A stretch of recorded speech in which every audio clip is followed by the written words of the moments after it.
You're still watching TVC Breakfast. We now take you to this very important conversation. Now, the Independent National Electoral Commission, INEC, has released a revised timetable for the 2027 general elections. Now, according to the new schedule, presidential and National Assembly elections will now hold on January 16, 2027, while governorship and State House of Assembly elections will take place on February 6, 2027. Now, key milestones include party primaries, which will run from April 23rd to May 30th, 2026. Presidential and National Assembly campaigns will commence on August 19, 2026, while governorship and State House of Assembly campaigns will start on September 9, 2026. All campaigns must end 24 hours before Election Day. INEC urges political parties to adhere strictly to these timelines, warning that it will enforce compliance with the law. Joining us to speak to this development is APC State Organizing Secretary, Lagos State Chapter, and political analyst Ayodele Adewale. Good morning, sir. Thanks for joining us. Good morning. Good morning. Yes. Happy New Month. Yes, Happy New Month. It's we're in the month of March. We're marching into the elections. Safe to say that. All right, but let's just get into this very important conversation. We know that right now, the dates have been shifted. We're speaking about because of Ramadan and all of that, and the National Assembly listened, and the dates have been shifted. But I'm going to go straight to this question because opposition are saying that it's not favorable to them in terms of, primaries. How would they be able to get a standard bearer, as quick as possible? And we know how important that is, because if we do not have the person that is going to be, the head of the party, how then do we, proceed with elections? But they are saying that this is not favorable to them. It's only favorable to the APC. So I want you to, just quickly dissect this for us. Well, I really understand from the point in which they're coming from, because you have an umpire. Everyone is a competitor, right? The competition is very open. It is not for the competitors to determine to the umpire how things will go, right? There are rules, there are laws that govern the space. So if the APC is more than ready and the opposition are not ready, then it shows that they are not fit for the competition. Oh, so you believe it's them being not fit? Like I told you, it's a competition. If you go for a sprint. But they're saying the time is too short, actually. Everybody will say one or two things, right? If a student is going for an election, he's not well prepared. It's not for the person that is putting up the examination, right, to prepare the student. It is for the student to prepare him or herself ahead of the exams. Yeah. So when you get to the exam hall and you're telling the teacher or whoever that you're not prepared, then it shows that you're not ready. Getting into the politics of it, we know that party primaries are actually a gateway to, parties selecting their flag bearers and the process submitting their names to INEC. But we see intense pressure building up among political parties, just like Ria also mentioned, and then we see parties already throwing blames that APC already knew that there will be direct primaries. That's the reason they started registering their members early enough, and there is not enough time for them to do that. But help us understand, how critical do you consider this stage in shaping the credibility and competitiveness of this 2027 general election? You see, a good politician or a good statesman or somebody that is well skilled in what you want to do would have started his own program and processes 4 years before. You don't wait to the twilight of the election and you say you want to start registering your members. You've had more than 2 years to have done that, right? To put all of your... But for instance, ADC is not up to 2 years. They are forming coalition. And they feel that they should be at least enough time. I'm talking generally right now. They are coming from a particular platform to forge and form whatever platform that they want, right? So it is not for the umpire now to start shifting the goalpost. They had 4 years. 4 years to have resolved themselves from wherever they are coming from, right? We've seen political parties forming alliances some few months to the elections. We've seen so many things, right? So it is not for them to now distort the arrangement that is on ground. It is for them to find a way to cue into the system and do whatever that is needful. Yeah. No, for me, I think the opposition, this problem is very clear. The opposition is weak. Let us say it as it is.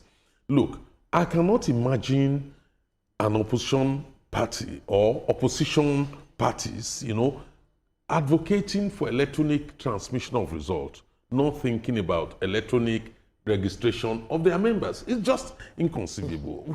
How did you get to that point without even thinking inwardly about your own internal structural and registration? So if people say maybe the APC had an idea they would have to do direct primaries, I will ask you, what's the relationship between direct primaries and having the database of your entire membership? Number two, when you also look at the fact of the matter that, look, for instance, let me give you the issue of Abuja elections. The opposition spent countless months advocating for what, in any case, is not real-time electronic transmission of results. In a country where you have electronic vote, you do not have electronic voting, you do manual voting, and then you are doing electronic transmission of results. So how do you combine both and then achieve real time, which they know is not real? They spent so long, campaigning on this without going to the electorate to mobilize the electorate and say, look, come out and vote.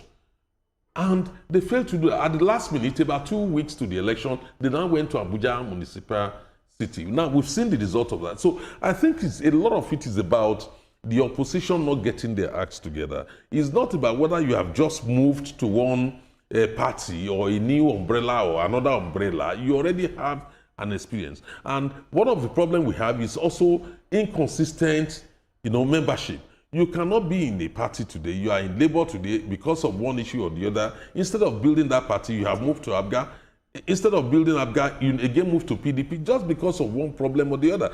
How do you expect, to ordinarily associate with fellow human beings without challenges? So there are, flirtatious movement across all, organs. It's actually what makes them feel they don't have enough time to prepare for anything. So what are they talking about? The fact of the matter is, until we have principled ideological political parties in Nigeria, I don't think we'll come to the end of this complaint gallop, which we are beginning to see. Yes, sir. Well, he has said everything. He has said it very clearly. The party in which they went to, right, already exists. They have their members. They shifting into that party, it is believed that they should have followers. It should even give them an advantage. Like I said, it should believe that it should be believed that they have followers, right? You're just moving from point A to point B. Now, along that trajectory, there must be systemic planning that at this stage, we're going to register our members alongside their formation, right? But if they have jettisoned all of those plans, it is not for the APC or for the umpire, right, to carry that responsibility on their shoulders. It only shows that they are not coherent, and it shows that they don't know what they are doing. They just want to gamble. But, talking about gamble, and like Mr. Shomi mentioned, we have opposition being weak. For me, it's a very big worry, because oftentimes we wonder, what is our opposition doing? It seems like they don't, put their house right. Even before now that we're seeing that things are okay with them, we always talk about the clash in PDP or the clash in Labour Party. Like, there's always something happening, and it takes time, or oftentimes they do not even get to resolve it. Are we not learning that as an opposition, you have to be strong as well? If you are fighting within yourself, how do you not expect people to believe in you? How do you expect people to believe in your ideology? So instead of opposition telling us what they will do, they're rather fighting within themselves, and it has been a problem. So what are we learning from this, as opposition? Why is it that in Nigeria, oftentimes something is always happening with the opposition one way or the other, and they are not making themselves strong, but rather it's all about complaints.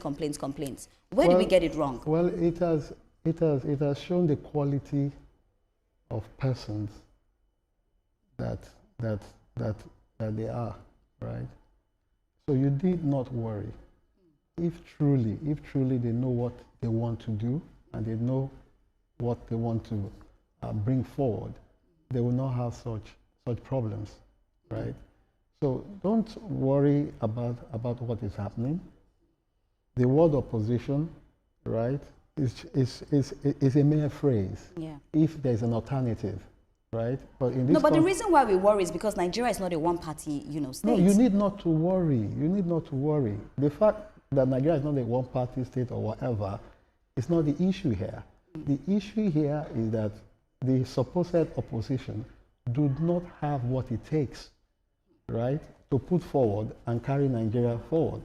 The ruling party is doing its best in moving the system forward, and of course attracting the benefits that will push Nigerian forward and help our system. Well, in all of this, we, as she said, one-party state is one thing that the opposition has been accusing, especially the ruling party, the All Progressives Congress, for, in the sense that over the years, over the time, we've seen governors changing their position, changing their offices, changing their position, their party to the APC. We also been told that likely, maybe Zamfara State governor is likely going to also join the APC. And that is tilting to one-party state, as the opposition has actually alleged. Where do we draw the line between ideology and being very responsible to the electorate that voted you into power in a particular political party? Should we begin to talk about you also losing your mandate when you jump ship? For instance, as we see people moving from the PDP, the ADC, the Labour Party, mention all of the NNPP, into the APC. Shouldn't we begin to talk about the conversation that those who give you the mandate have the right to have a replacement moment you switch your interest? You see, the word one party, in a way, can be put forward as a blackmail, right? But in this context, there's nothing like one party. The field is very open, right? We have over 200 million Nigerians. So if APC that I belong to is doing very well, and other parties cannot compete in the sense that they don't have what it takes to compete, does that mean that we are running a one-party state? The answer is no. The point is that they don't have an alternative that is superior to what the APC is putting forward. And mind you, over the years, from 1999, they had the chance to have built a very robust system for this country to become a world-class brand. They never did. The monies were squandered. So many monies cannot be accounted for. They have very great opportunities. Look at the Mambila Plateau project that was abandoned. Look at the big other infrastructural projects, including energy, power generation, and so many other things. They couldn't. They couldn't bring it to bear. The crux of my question is, where do we draw the line between ideological shifts and the mandates that have been entrusted to you by the member of a particular political party who gave you that mandate to represent their interest in a particular political party? Moment you switch from that party, shouldn't we begin to talk about you also losing that mandate? These are two frameworks, right? The ideological concept is a very strong concept that should develop the aftermath that you mentioned, right? Now, the people who have keyed behind you, they are not blind, they are not morons. They must have given you the opportunity in the sense that they want to believe in you because you have come up with a program that it seems to be genuine. But over time, they've seen that you're not consistent and you cannot deliver, right? And they see that, okay, you are moving towards an ideological space that can move the talk and move the ideas towards social realities and economic empowerment. Definitely they will move with you. And don't be quick to forget that before they move, they also do consultations with these people you are trying to protect. Perhaps it's the people that have come to tell them that, look, Mr. Man, it's either you go to APC or we move away from you.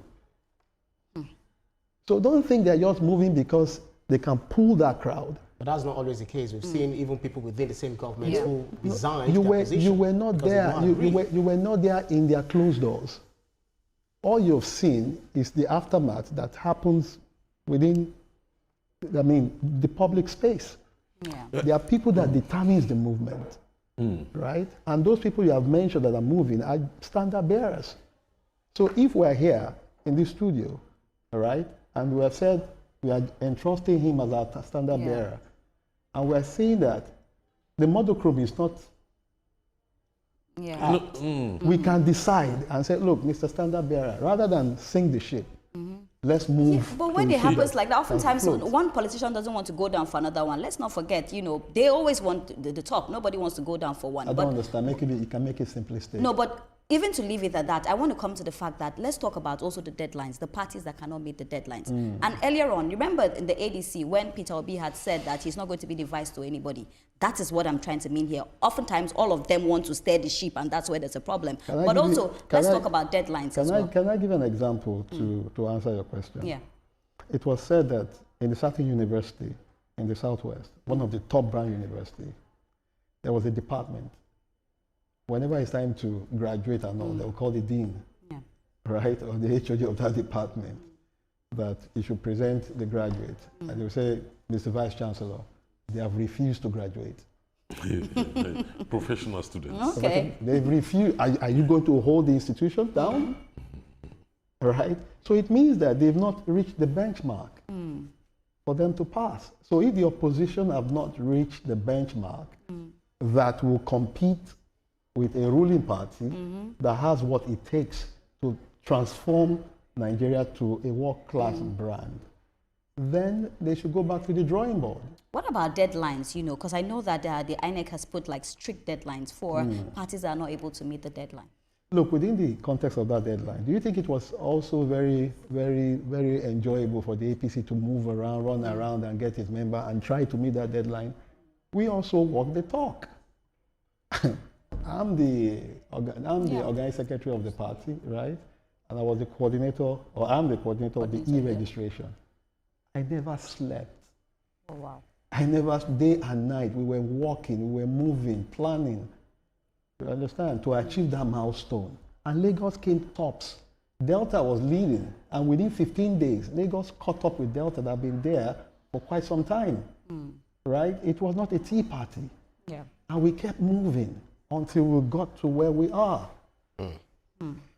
Yeah, if I may ask you, many people say APC claims to be a progressive party, a party of the progressives. What do you think ADC represents? I don't know, or any of the opposition party. Sir, I've had the privilege of working with you during the Chief Anthony Enahoro National Conference Organization. And you know how we worked under Chief Enahoro. Yeah. It wasn't a tea party. I am not concerned on how they feel. It is not my concern. I've said it many times. My concern is the APC is to continue to achieve our social economic contract with the people. We have a social contract with them. I've been issue where we were campaigning that will make it better. Now we are on the stead. So every day our thinking is to improve on what we have said before and bring in new things. That is my concern. Do you know why I asked that question? Yes, sir. Because in 2004, 5, 6, we have the same, stemming from Ibrahim Zem question, the same situation where PDP had, at that time, 32 governors. Today, APC has 30. Nobody cried about wanting to create a one-party state. But the same people are shouting that they've forgotten, what happened in the past. Even at that time, we all knew what PDP represented. Today, nobody can say this is what PDP or ADC or anything represents. Because you must know, before you can vote, even if you claim to be a conservative-leaning party, people must know that this is what you represent.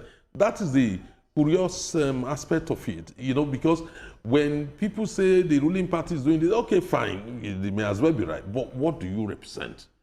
Tell us exactly why I have to support you. Sir, they represent illusion. That's how I put it. They represent illusion, something that is not real. That is what they represent. And you have talked about the past. There was a time where AD was just one party. There was only one party left. One party, AD. The present president was the only governor that existed. And he didn't throw in the towel. He kept laboring, kept fighting, brought in eggheads that surrounded him. Everybody kept thinking out of the box, right, to make this thing move. And he also moved out to discuss with fellow like minds. And they came in together and built a force. And that force today it is what have gotten him into office. Right. And having recognized where he's coming from, right, from the ideological space, he knows that he has a date with history. All of his programs are milestone programs. All of his programs are historic programs that will continue to be relevant for hundreds of years. And he has become an enigma that people want to study. They want to know how he's able to do it. So these things don't come easy. You don't just come sit down and say, I'm an opposition party, I want to do X, I want to do Y, without having the content. Right, because of our time, I don't know how you would help Mr. Dele Momodu, who is asking the question. He's saying that I don't know what jazz they used on governors to support Tinubu. So I want to openly ask the question, exactly what jazz are you APC using to get the governors and even the lawmakers on your side, because they are looking for that jazz? Well, when you talk of jazz, I think I remember Malam Dibango or some other jazz artists. No, that's not the jazz we're talking about, of course. African Magic. The African Magic jazz. The one we watch on DSTV. Yes, the one we watch. Yes. The juju, let me put it exactly. Not juju music, King Sonia, the black power. Because I don't understand. Okay. Well, within their own thinking, right? We don't think that way. Yeah. They are powers, truly, right? But we believe in hard work, and hard work manifests what is real. And that power has never influenced anyone to leave one party to another party. I don't know the power you're talking about. No, I'm just The power I know is the power in Christ, Jesus. Amen. Power Hallelujah. right? And my Bible tells me that if Are we going biblical in politics my Bible now? tells me that if you don't walk, you should not eat. Right? If you don't walk, you must walk. Right? You must do something. Prayers without work is vanity. Absolutely. It's beautiful to see how you're going biblical with politics. Drop it there. That is the reality. Okay. Lady, madam, that's the reality. Okay. Right? All right. Don't think because of one or two things that will limit you and you just go and rest. No. All right. Thank you so much. What a fantastic conversation from you. Thank you for joining us on the show this morning. It's always a delight to have you, actually. Well, you had him, but still ahead on TVC Breakfast with May primaries fast approaching. Pressure mounts on political parties nationwide. Stay with us for this very important conversation next. We'll be right back.